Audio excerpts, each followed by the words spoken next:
ফেসবুকের এই প্ল্যাটফর্মটা এমন একটা প্ল্যাটফর্ম, আপনি যত বেশি হিংসা করবেন তত মরবেন। কেন এই কথা বললাম, আজকে সারাদিনের ডেইলি ব্লগটা শেয়ার করব, পাশাপাশি কিছু কথাও বলবো। সো হ্যালো এভরিওয়ান, আসসালামু আলাইকুম। This is Israt from Israt Shah's lifestyle. আমি আবারও ওয়েলকাম করছি আপনাদের আমার ছোট্ট একটি ব্লগ ভিডিও।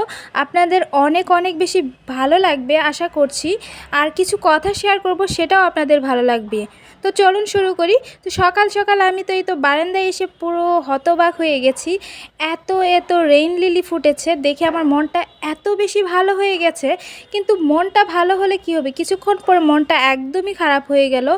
কিছু কিছু ফেসবুক পেজের ওনাররা চেয়ে চেয়ে ফলোয়ার নেন, আবার অনেক সময় আমাকে বলেন যে আমি ফলো দিচ্ছি, আপনিও ফলো দেন। তাদের কথা বিশ্বাস করে আমি তাদের ফলো দেই, তারপরে কিছুক্ষণ পর তারাও আমাকে ফলো দেয়, তারপর আরও কিছুক্ষণ পর দেখি তারা একদমই আমার পেজে নেই, একদম আনফলো করে দিয়েছে আমাকে।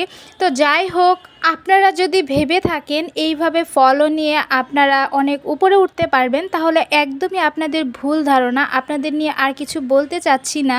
কথা বলতে বলতে এই তো সকালের নাস্তা রেডি করে নিচ্ছি। সকালের নাস্তায় আজকে খাবো এরকম পাতলা খিচুড়ি। গরুর মাংস ছিল রান্না করা রাতের, তো ভাবলাম যে এই মাংসের ভিতরেই পাতলা খিচুড়িটা রান্না করি, আমার খেতে খুবই ভালো লাগে। তো এই তো সকাল সকালে খিচুড়িটা রান্না করে নিয়েছি। এত পরিমাণ রান্না করেছিলাম যে দুপুর পর্যন্ত এটা ফুরাতে পারিনি। তো যাই হোক, দুপুর পর্যন্ত আমার এটাই খেতে হয়েছিল। আর এদিক দিয়ে মিনি অ্যাকোরিয়ামটা আমি ক্লিন করে নিয়েছি। তো ভাবলাম যে এখানে একটু ভিডিও ক্লিপ নেই, আমার কাছে খুবই ভালো লাগে। আর পাথরগুলো এত কালারফুল লাগে, যার কারণে একটু ভিডিও ক্লিপ নিয়েছি।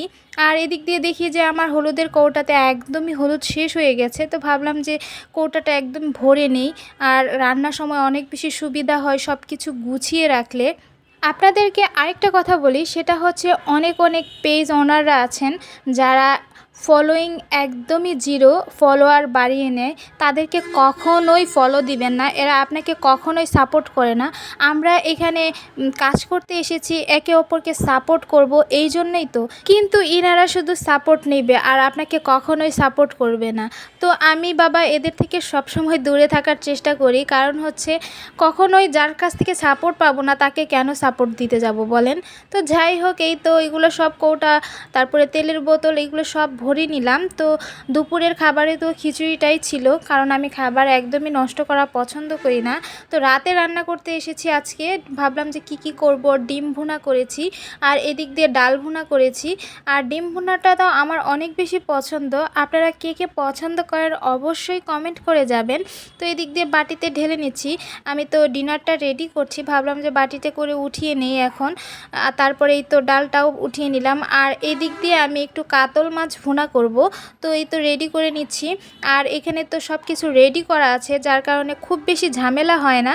আমি তো একদম সপ্তাহেরটা বলেন 15 দিনেরটা একদম রেডি করে রাখি।